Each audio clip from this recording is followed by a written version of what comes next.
Hannah Clarke keeps her head down in the Sacred Heart ICU, her hand steady as she adjusts an elderly veteran's for line, never mentioning that she once performed field surgeries in Sangin under rocket fire. The morphine drip flows clear and precise through the catheter, a line she started 3,000 times, maybe more. Her movements are economical. Wasted motion costs lives. The night shift hums around her, monitors beeping their steady rhythm, ventilators wheeze like sleeping animals, the fluorescent lights casting everything in that particular shade of institutional white that makes 3 in the morning feel like 3 in the morning everywhere, in every hospital, in every country she's ever worked. Room 312 needs vitals checked. She moves there without hurrying, her long sleeves catching slightly on the metal bedframe despite the Georgia heat pressing against the ICU windows. The sleeves hide what the uniform used to show. Scars mapped across both forearms like a topography of extraction missions, each one a name, a face, a moment when her hands had to be steadier than her heartbeat. She checks the elderly patient's blood pressure with practiced efficiency. 140/88. Acceptable. She notes it in the chart, her handwriting precise and small, the kind of handwriting that doesn't draw attention. The new admission arrives at 2,347 hours via transport wheelchair, and Hannah recognizes the moment before she recognizes the man. The faded patch sewn inside his jacket lining, partially visible as orderlies transfer him to bed, reads like a name she hasn't spoken aloud in 18 years. Army Ranger. 63 years old based on his chart, communication board resting on his lap, a laminated alphabet for spelling words when his voice was still available to him before whatever took it. His eyes are alert. Sharp. The eyes of someone who's seen things that don't leave you. Hannah's hands pause for exactly half a second while securing his blanket. Then she smooths the fabric and moves on without comment, without the involuntary intake of breath that would betray recognition. She'd learned to control that response somewhere around her 4th deployment. Control the breath. Control the face. Control the hands until they do exactly what you need them to do, nothing more. She restocks the crash cart after the patient settles, organizing medications in an order that makes perfect sense to her, combat triage sequencing, the drugs you'd reach for first when a body was failing fast, and catches herself. Alphabetical. The chart says alphabetical. She rearranges them, though her muscle memory resists. Epinephrine goes second now, not first. Everything is different here. Everything is supposed to be different. Dr. Sterling enters the ICU at 0600 shift change, his designer loafers clicking against the tile in a rhythm that sounds like a countdown. She hears him before she sees him. The shoes announce him the way boots used to announce command entering a forward operating base. He's reviewing charts at the nurse's station where Hannah's finishing her final notes of the night shift, and she keeps her eyes on the screen in front of her, lets her shoulders curve inward just slightly. The body language of someone trying to occupy less space. Trying to disappear into the fluorescent hum. Sterling pauses. She feels the weight of his attention shift toward her like a spotlight finding its target in darkness. His smile is almost imperceptible, the kind of smile that doesn't reach the eyes. She's seen that smile before, on officers who recognized weakness, who understood immediately which soldiers could be isolated, which ones wouldn't fight back, which ones had something to hide that made them vulnerable to pressure. He's already calculating. She can feel it happening. The assessment. The decision. She doesn't meet his eyes. Senior nurses do that. They meet the doctor's eyes, hold them, establish some baseline of professional respect. Junior nurses keep their heads down. That's who she is here. That's what she needs to be. But that wasn't the worst part. The traveling combat medic arrives at 0730 that same morning, visiting his grandmother in the step-down unit on the 4th floor, but he takes a shortcut through ICU, cutting through the corridor instead of using the main hallway. He moves the way military people move when they're not thinking about it anymore, automatic precision baked into the nervous system. And that's when he sees Hannah in room 347, performing a minor laceration closure on the Ranger patient's hand, a wound that probably happened during transfer, something small that needs attention before infection becomes a problem. Her suture work is poetry. An interrupted vertical mattress pattern, each knot placed with the kind of deliberate spacing that speaks to years of training in field conditions where infection meant amputation or death. The exact technique taught only to forward surgical teams operating in austere environments. The specific pattern that comes from learning medicine in the dust and blood and chaos of combat zones where you don't have time for mistakes or improvisation.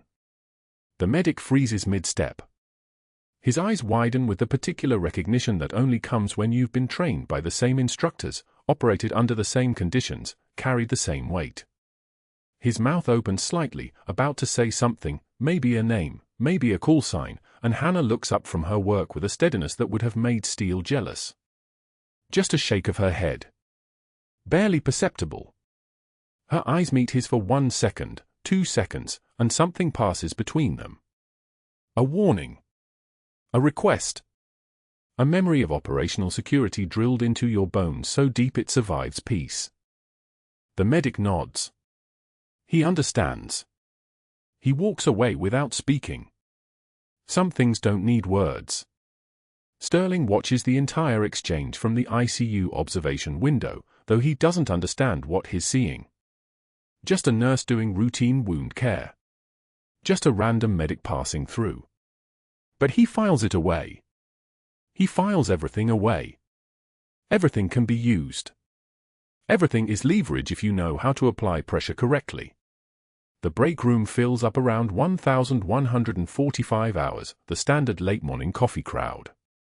Hannah sits at the far corner of the table with her lunch container, a simple meal she's packed at home, nothing that requires heating up, nothing that would make noise or draw attention. The table has 3 other occupied seats. 2 nurses she knows in passing, an orderly scrolling through his phone. Sterling enters the break room behind her. He's not getting coffee. He's making a point. "Clarke," he says, his voice carrying that particular tone that turns a greeting into a warning. "I noticed your charting on the 0400 vitals seemed rushed." Hannah keeps her fork level with her plate.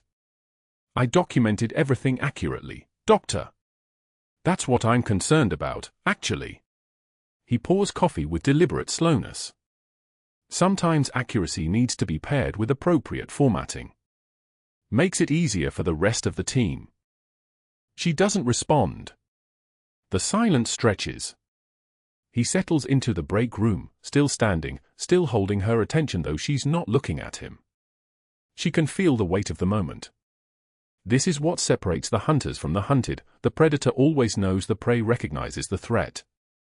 The 2 nurses who were sitting at the table with Hannah suddenly remember they have tasks elsewhere.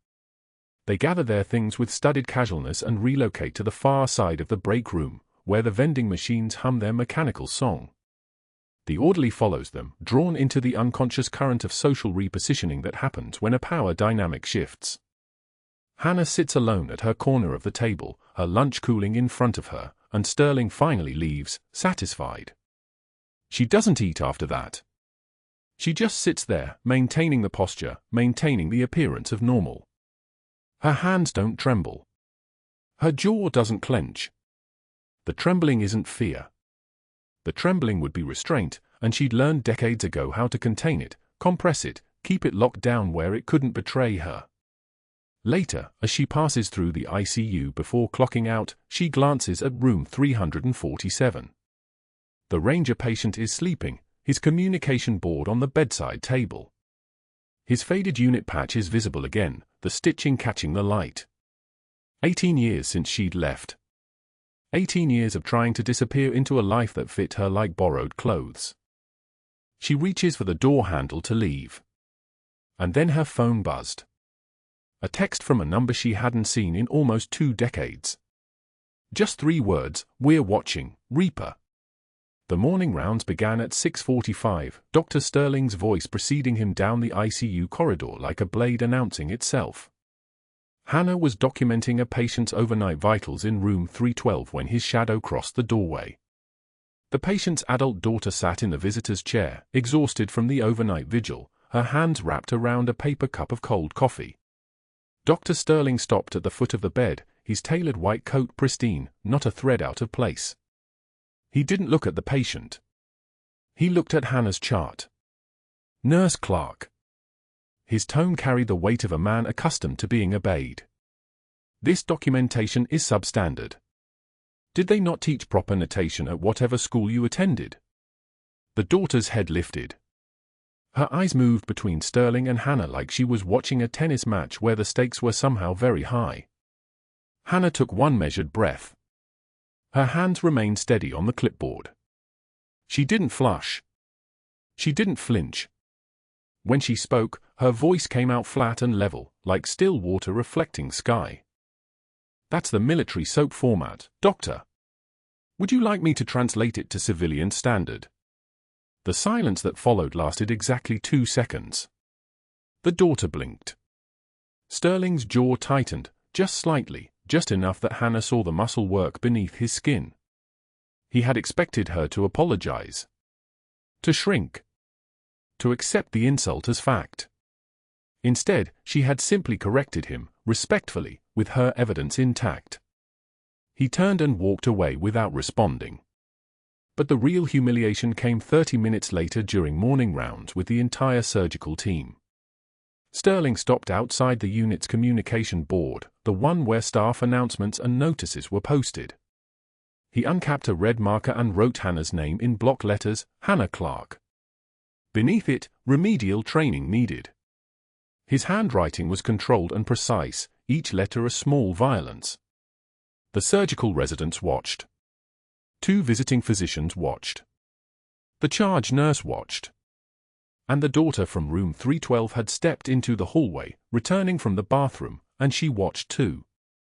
Hannah felt the heat rise in her cheeks, involuntary, the body's betrayal. But she didn't look away from the monitor she was checking. Didn't acknowledge the burning feeling spreading across her skin. She simply continued her work, her fingers moving through the steps of her assessment, pulse ox, blood pressure, pupil response, Glasgow coma scale. Data was data. Emotion was data too. Pain was information.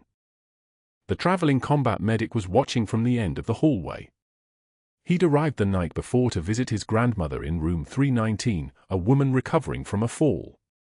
He'd lingered longer than visiting hours because she was scared and he was the only family she had left who still knew how to sit with scared people. He'd seen Hannah work the night shift, the way her movements had a precision to them that didn't match the rhythm of civilian nursing. The way she never wasted motion. The way she carried herself like someone who'd learned to be invisible in places where visibility got you killed. Lunch came at 12:30. Hannah grabbed her salad from the break room refrigerator, mixed greens, grilled chicken, balsamic vinaigrette she'd prepared the night before, and sat at the small table by the window. Outside, Savannah heat shimmered off the parking lot asphalt. She opened her medical journal and began reading an article about advances in emergency intracranial pressure management. 3 nurses gathered their lunch trays. They glanced at Hannah. Then they relocated to the far table, their chairs scraping against linoleum with deliberate loudness. Their laughter followed, bright, sharp, pointed. One of them, a woman named Patricia who'd worked nights with Hannah for 6 months without incident, muttered just loud enough to carry, "Some people don't understand hospital culture." The words hung in the air like smoke. Hannah ate her salad slowly. She turned the page of her journal though she hadn't processed a single word. The nurses' voices rose and fell behind her like distant traffic. She could feel their eyes on her back. Could feel the weight of the moment, not as shame, but as data. As information to catalog and file away. This was how it worked in hierarchies. You either belonged or you didn't. And if you didn't belong, they made sure you knew it. A single tear escaped before she could stop it. She wiped it away without breaking eye contact with the article in front of her. The trembling wasn't fear. It was restraint, the tremendous effort required to sit still when every cell in her body had been trained to respond to threats. She finished her lunch in silence and returned to the floor 20 minutes later, ready to work. What they didn't know was that she'd already documented everything. 3 witness signatures on the medication pool from yesterday. 3 different nurses who'd verified the narcotic count, who'd watched her transcribe the order, who'd countersigned the digital record. Sterling had fabricated an error that didn't exist, and she'd known he would, so she'd prepared. But that wasn't the worst part. The worst part came during afternoon rounds when Sterling called her "our little charity case" in front of the entire surgical team during the 3 o'clock conference. Our little charity case here seems to think she knows better than imaging protocols. He smiled when he said it, the kind of smile that revealed nothing. Then he began questioning every order she'd written. Are you sure you're qualified to make that assessment, or should an actual medical professional verify? Each question was a small blade. Not sharp enough to kill. Sharp enough to wound. Hannah documented everything with meticulous precision. 3 witness signatures on every medication pool. Timestamps. Photographs of the narcotic counts. She created an evidence file of her own competence, layer by layer, in anticipation of the accusation she knew would come. Pain was information. Fear was information. Humiliation was information. You collected it. You stored it. You used it later. That afternoon, the traveling combat medic watched her close a laceration on a post-operative patient, a complex wound that required precision and training most civilian nurses didn't possess. Hannah positioned the sutures with interrupted vertical mattress technique, the exact pattern taught only to forward surgical teams, the kind of closure you learned when you were field suturing wounds in Sangin with incoming rounds screaming over your head and your hands had to be steady enough to save a life. The medic's eyes went wide with recognition. He'd seen that technique before. Had learned it from the same instructors. Had performed it in the same places that required that skill set. He approached her in the hallway at shift change. Where did you serve? Hannah looked at him once. Her gaze was level, steady, the kind of look that contained entire conversations. She shook her head, just once, firmly, and walked away. The message was clear: whatever she had been, whatever she had done, it stayed buried. The war belonged to the past. The person she was trying to become belonged to the present. But in his break room, Dr. Sterling was reviewing her personnel file, and his hands moved through the pages with the controlled precision of a predator reading the scent markers of prey. He found what he was looking for in the section titled Professional Development. Hannah asked questions about his imaging orders on uninsured patients. Lots of questions. The kind of questions that suggested she was paying attention to which patients received advanced diagnostic imaging and which didn't.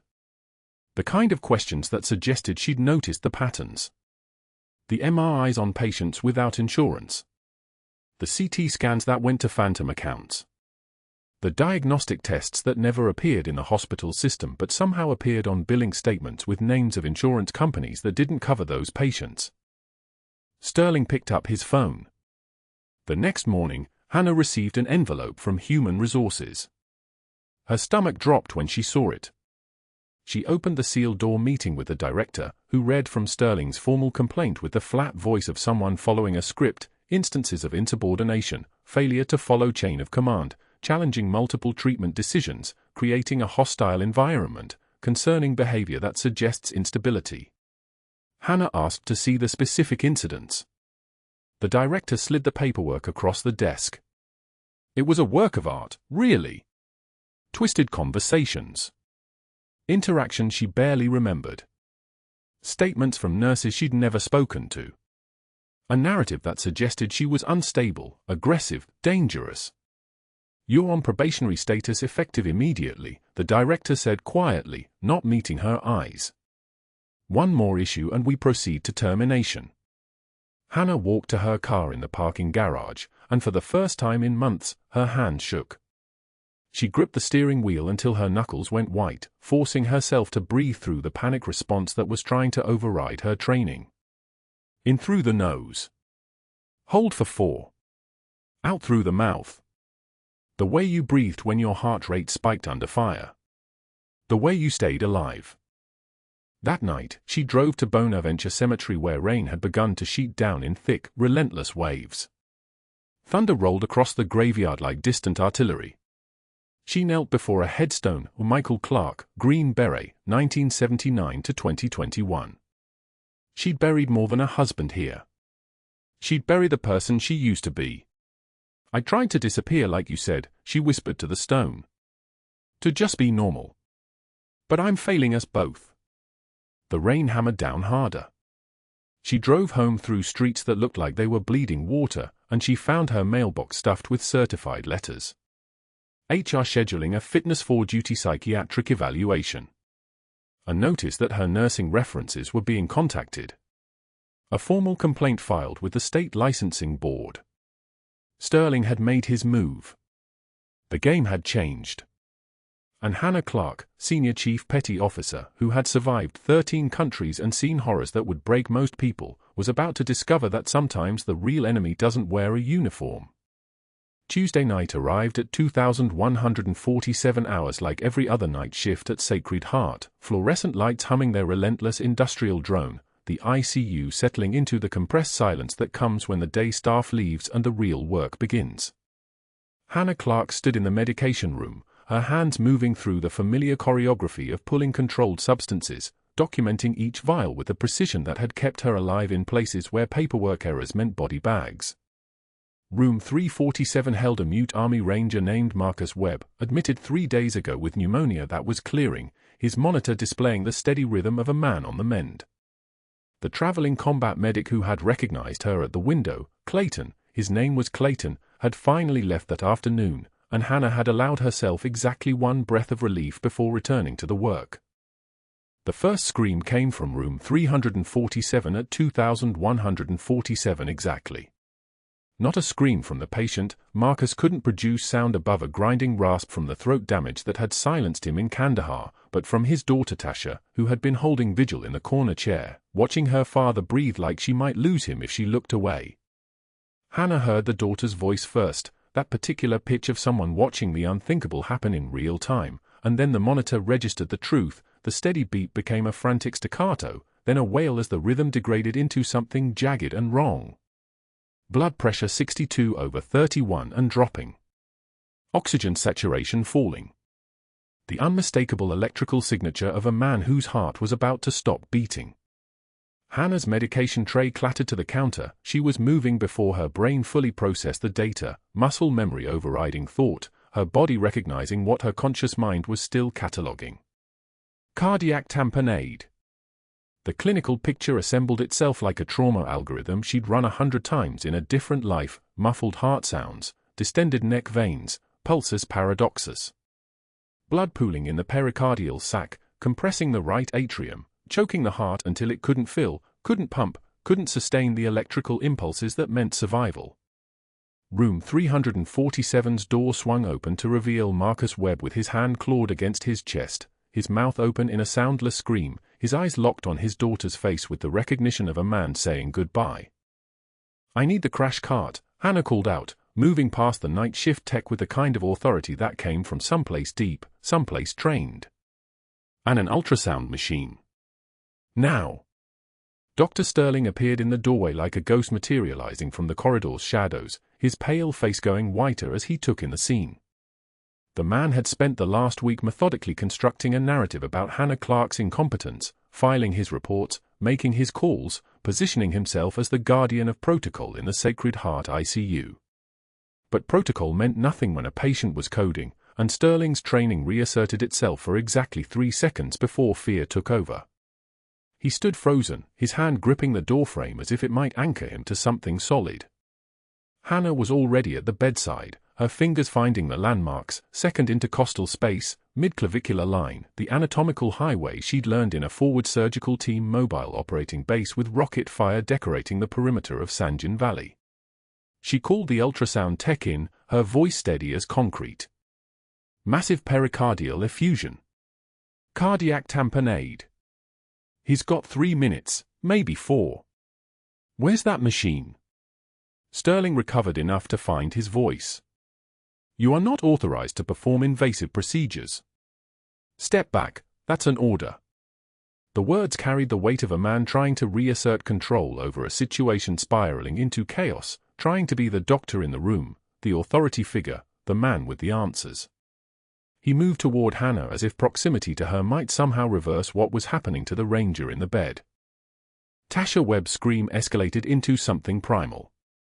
"Do something. Please, somebody do something." Hannah turned her head just enough to look at Sterling, and in that moment something shifted in her eyes, a door opening to a different version of herself, the one that had lived in circumstances where hesitation meant death. "Then you do it, doctor. Right now." Her voice came out like still water over stone. "Because he'll be dead before cardiology answers the page. You want to be the one to tell her that you waited." Sterling's mouth opened. Closed. His eyes flicked between Hannah and the ranger, between the patient coding in front of him and the protocol that said a nurse couldn't perform this procedure, shouldn't perform this procedure, wasn't trained to perform this procedure. The second stretched like taffy. His hand remained at his side. Hannah made the choice that had always been coming. She pushed past him, not violently, just a fluid lateral movement that was more statement than shove, and grabbed the spinal needle from the crash cart that the night tech had wheeled in with the speed of someone who understood this was genuine emergency. The ultrasound machine appeared on the monitor stand, and Hannah's hands moved with precision that had nothing to do with her Sacred Heart credentials and everything to do with 50 repetitions in a surgical environment where the alternative to perfection was burying soldiers in shallow graves. The transducer found the pericardial space with the efficiency of a homing device. She prepped the site, sterile, methodical, no wasted motion, and advanced the needle under ultrasound guidance, her movements carrying the certainty of muscle memory, of hands that had performed this exact procedure in a contaminated forward operating base while mortar rounds walked their way across the compound. The needle penetrated the chest wall, slid through the pericardial membrane, and Hannah felt the subtle give of penetration, that singular tactile sensation that meant she was in the right place. Needle in, advancing under echo guidance, she called out, her voice taking on the measured cadence of someone speaking into a radio under fire. Flash of fluid. Aspirating. The plunger withdrew. 60 milliliters of bloody serous fluid filled the syringe in one terrible, life-saving pull. Marcus Webb's blood pressure registered the change in real time, 62 to 68 to 74. The monitor's frantic beeping began to slow, coherence returning to the rhythm, the electrical signature of a heart no longer being choked by the weight of accumulated fluid. Sinus rhythm, the tech confirmed, wonder creeping into her voice. Hannah withdrew the needle, secured a drain catheter with 2 sutures, and stepped back. The entire sequence from code to stabilization had taken 4 minutes and 32 seconds, the time it takes to microwave coffee, the time it takes to miss your exit on the highway, the time it takes to save a man's life when the alternative is explaining to his daughter why he died while you followed protocol. Sterling had not moved. He stood in the doorway with the pallor of someone watching his entire world reorganize itself, his hand still raised as if he might stop something that couldn't be stopped. Hannah didn't look at him. She was already moving through post-emergency assessment, checking the drain, confirming the position of the catheter, making notes in the chart with the practice documentation that would protect both her and the patient. The relief in the room was physical, a presence as real as the monitors and the humming machines. Tasha Webb had her hand over her mouth. The night tech was shaking slightly as she documented the time. The ranger's breathing had stabilized into something sustainable, his eyes still locked on his daughter's face with the expression of a man who had just been given back a life he thought was already spent. By 0600 Wednesday, Marcus Webb was stable, extubated, breathing on his own with the pericardial drain managing the fluid accumulation.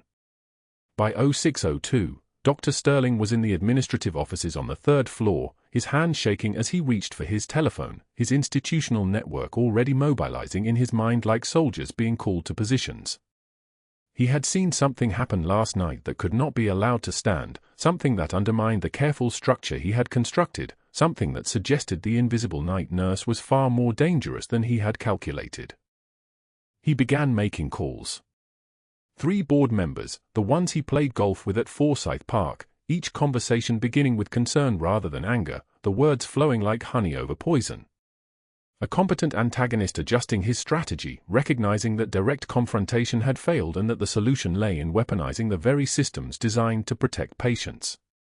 The state licensing board investigator, Rodriguez, who owed Sterling a favor from a malpractice deposition 3 years ago, was the 3rd call.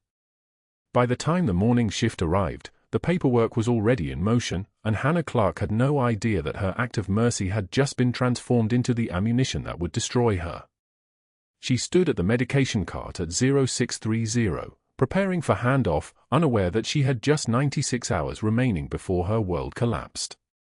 By 0600 Wednesday morning, Dr. Sterling had made 8 phone calls from his office before the sun crested the Georgia pines. His voice carried the practiced tone of deep concern, the kind of alarm that made powerful men listen. His first 3 calls came during the tail end of a golf outing at Wilmington Island Club, where board members Bennett, Hayes, and Conrad were reviewing their scorecards. "I need you to understand the gravity of what occurred last night," Sterling said into each phone. "A nurse, someone we've never properly vetted, performed an unauthorized surgical procedure on a cardiac patient. Pericardiocentesis. A medical procedure. Without physician authorization." The silence on the other end of each line stretched long enough for him to continue. I froze.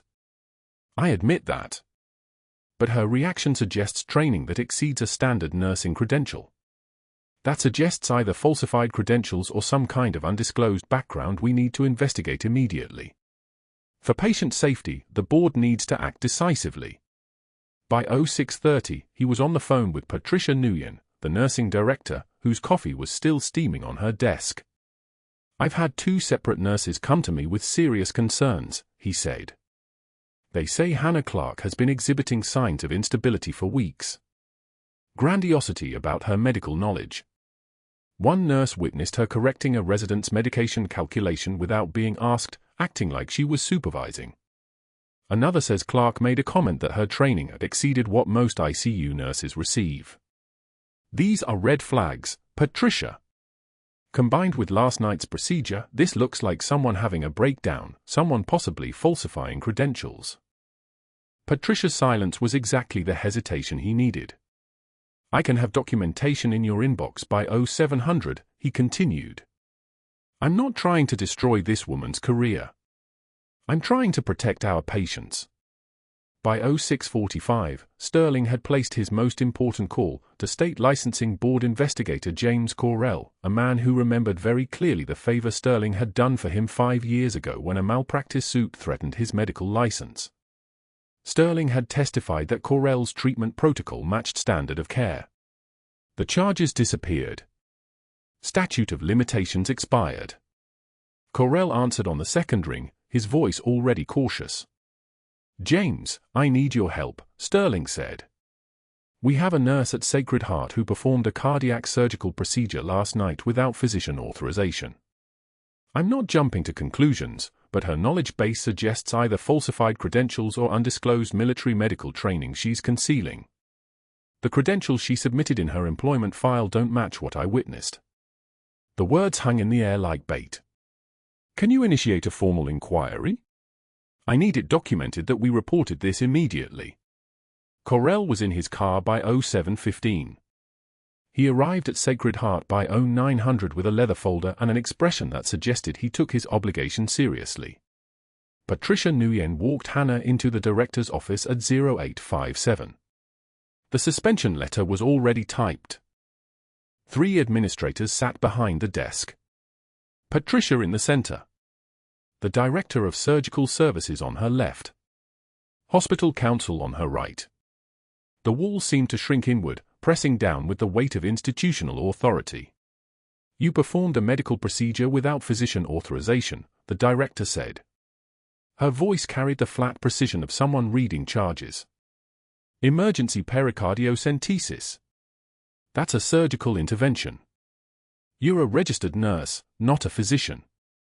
That's grounds for immediate termination and license suspension pending investigation by the state board." Hannah stood in the single chair facing the desk. Her hands rested on her thighs. No tremor. No change in breathing. "I documented the emergency declaration," she said. Her voice moved like still water. The patient presented with signs of cardiac tamponade. Hypertension. Muffled heart sounds. Distended neck veins. The monitor showed waveform compression. That's imminent cardiac arrest. She placed 3 pages on the desk. Witnessed assessment. Timestamps. The cardiologist who consulted agreed the procedure was emergent. The director slid a suspension letter across the desk. You performed a surgical procedure, Ms. Clarke. Your interpretation of the clinical situation doesn't change that. Hannah picked up the letter. Her eye scanned it once. She understood every word before she finished the first line. Effective immediately. Pending investigation. License suspension. Criminal referral to state authorities. The document felt thin in her hands, like it weighed nothing at all, which somehow made it heavier. I saved his life, Hannah said. The words came out flat. Not a question. A statement of fact. That's what's under investigation, the director replied. Security arrived at 0920.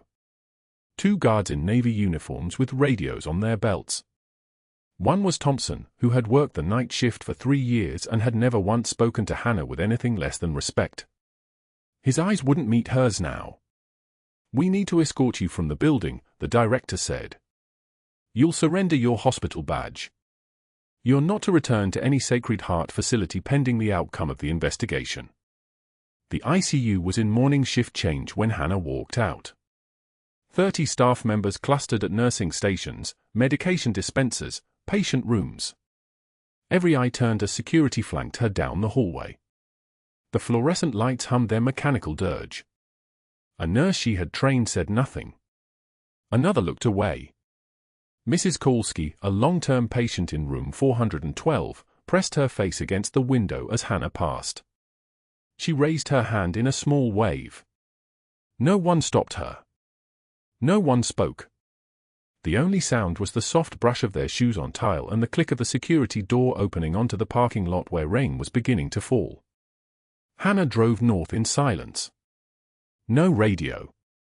No phone calls. Just the whisper of her windshield wipers and the grey Georgian landscape sliding past like a film that no longer concerned her. She exited onto Bonaventure Road and parked in the cemetery lot at 10:43. Rain had transformed the grounds into a landscape of stone and grief. She walked without a coat, letting the rain soak through her scrubs, the one she would never wear again. The headstone was grey granite, simple, the kind that didn't make demands of emotion. The name was carved without flourish. Marcus Eugene Clarke. Devoted husband. Green Beret. 1976 to 2010, she knelt in the mud. The rain hammered against her face like a drummer who didn't know when to stop. I tried to disappear like you said. Her voice was barely a whisper. You told me before that last deployment, remember? You said the world wasn't kind to people like us. You said I needed to learn to be invisible. To let go of who I'd been. To stop being Hannah Clarke and become just another nurse. Just another face in the background. The rain fell harder. She didn't wipe it away. 13 countries, Marcus. 13 countries where I held people together while you and your team got them to safety. And I couldn't even stay hidden long enough for it to matter. One night. One patient whose heart was dying. And I couldn't watch that happen.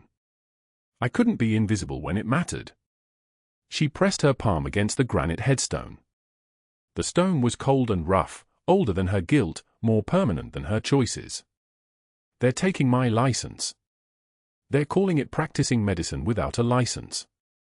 But what they mean is that I remembered who I was. And I failed us both because of it. She stayed there until the rain began to ease, until the weight of the confession had been pulled from her chest and absorbed into the Georgia clay. Then she drove to her apartment on Victory Drive, where the afternoon light was grey and the windows were dark. She climbed the stairs.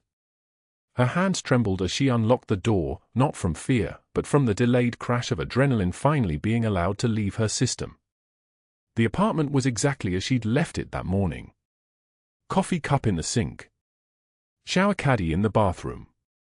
On the kitchen counter, 2 items had appeared: her hospital badge, deactivated, its magnetic strip scratched and useless, and a certified letter from Sacred Heart Hospital's legal counsel.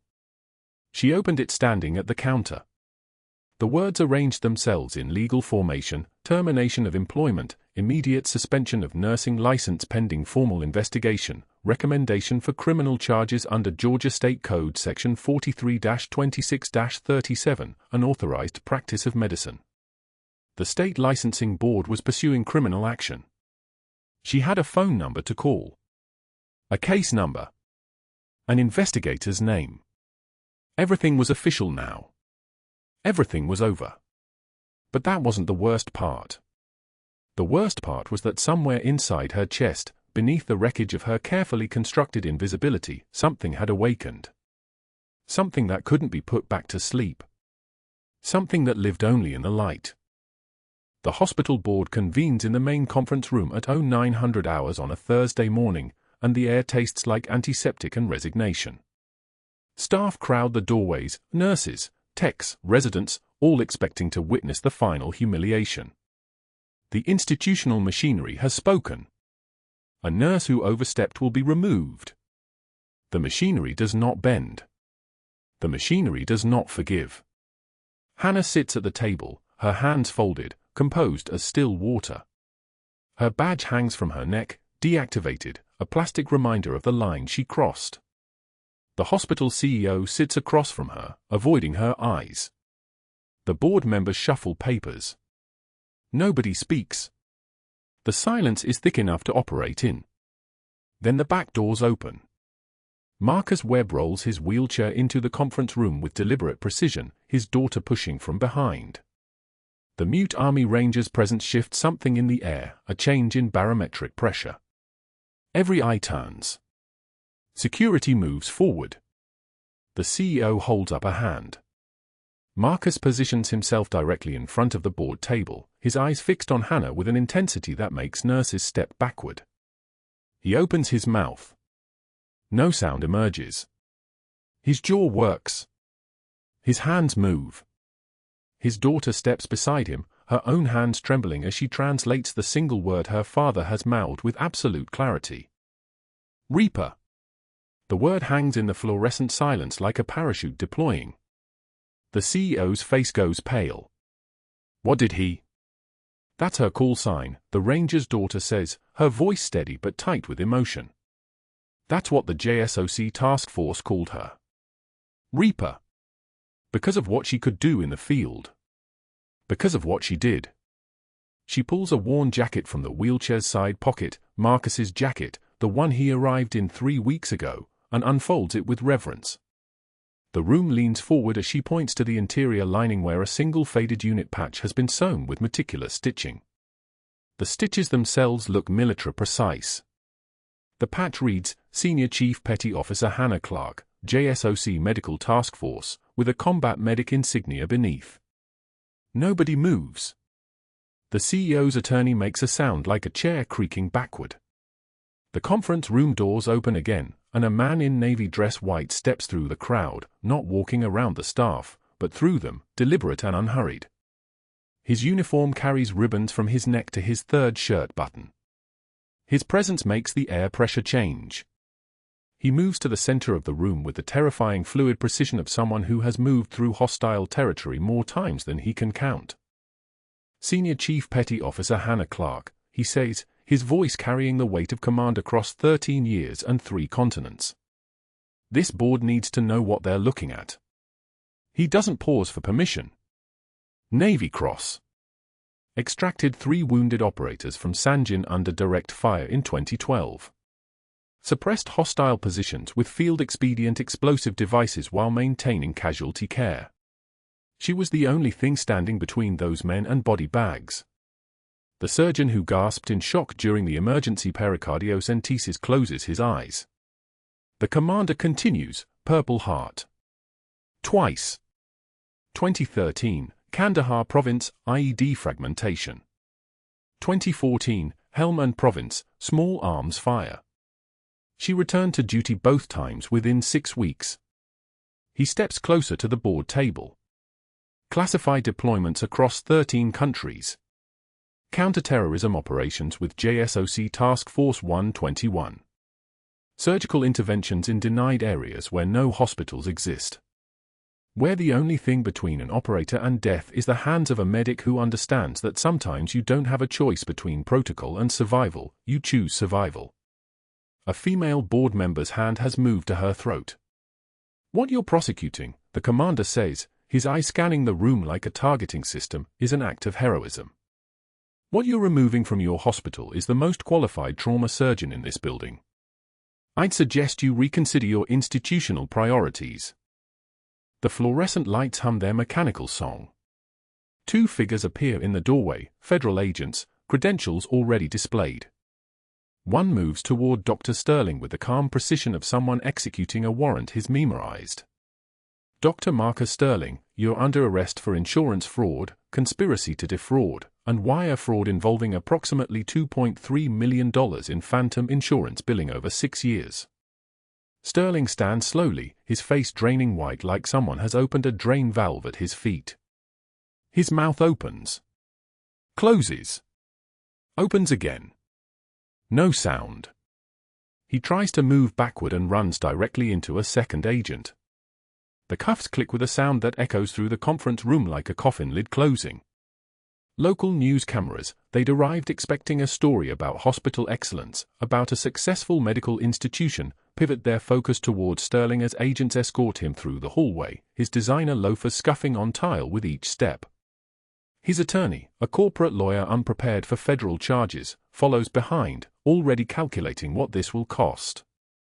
The news crew captures everything, the handcuffs, the blank expression on Sterling's face, the moment his professional reputation dies in high-definition video. The hospital CEO stands, his jaw clenched. This board's emergency session is adjourned, he says, then adds words that will echo through Sacred Heart's corridors for months. The termination recommendation is withdrawn. Senior Chief Petty Officer Clarke's reinstatement is effective immediately. Dr. Sterling's employment is terminated for cause. His voice reaches the intercom system. The hospital hears it simultaneously, 800 staff members learning that institutional justice has arrived. A Marine general in dress blues approaches the conference table and places a folder in front of Hannah. His salute is executed with deliberate precision, fist to chest, the sound crisp in the silence. Your reinstatement papers. We'll be coordinating with the hospital on JSOC training protocols moving forward. They'll want your expertise. Hannah opens the folder. Her hands do not shake. 6 months pass. The recovered fraud money, $2.3 million from Sterling's phantom insurance accounts, fund Sacred Heart's new critical care education center. The walls are pristine. The simulation labs are state-of-the-art. Advanced life support mannequins stand like sentinels waiting for instruction. Hannah Clarke stands at the front of a full classroom, teaching 30 new ICU nurses the procedure that saved Marcus Webb's life. Her hands move through the steps of emergency pericardiocentesis with the unhurried confidence of someone who's performed it in actual emergencies. She points to the ultrasound image, the fluid compressing the heart, the needle trajectory, the angle of insertion. 14-gauge needle. One motion. You hesitate, your patient dies. You overcompensate, you perforate the myocardium and your patient dies. This is the space between protocol and survival. This is where you decide if you're a nurse or a warrior. The mute Army Ranger sits in the back row of the classroom in his wheelchair, his daughter beside him. He watches Hannah with an intensity that makes other nurses look away. Sometimes his mouth moves. His daughter translates into her phone, "Hooya, Senior Chief." The hospital social media feeds pick it up. It goes viral. The narrative becomes, sometimes the bravest warriors carry stethoscopes, not guns. A young resident raises her hand. Why'd you leave the military if you were so decorated? Hannah pauses at the whiteboard, marker in hand. Because I thought I had to choose between being a warrior and being whole. My husband told me to disappear, to find peace. But I learned you don't heal by becoming invisible, you heal by finding where your scars can still serve. She writes on the board, scars equals data. Everything you've survived is information. Use it. The traveling combat medic who recognized her technique 3 months ago now works her shift permanently. They don't discuss their shared background. They don't need to. The recognition is enough. Across the city at Savannah Community College, Dr. Sterling sets up CPR dummies for his 1600 class. His hands shake slightly as students file in, high school kids from the public education pipeline, none of whom know his name or his history. One mentions her sister just started nursing school at Sacred Heart. The sister hopes to train under that Navy SEAL nurse everyone talks about. Sterling's jaw tightens. He says nothing. He checks dummy airways with mechanical precision, his movements like a man performing an autopsy on his own career. Hannah visits her husband's grave on a clear Sunday, kneeling with fresh flowers. The rain that fell during her lowest moment has dried. The ground is solid beneath her knees. I'm not invisible anymore. I'm not hiding anymore. I think maybe that's what you really meant when you said to find peace, not to disappear, but to stop running from what I survived. She places the flowers against the headstone. The ranger, Marcus, he watches my back now. I think you'd approve. If you've made it this far, you know the difference between someone who hides their value and someone who finally claims it. Subscribe for more stories about the warriors among us. Like if you believe in second chances. Comment, what would you have done in Hannah's position? And turn on notifications so you never miss the next story about someone who refused to disappear.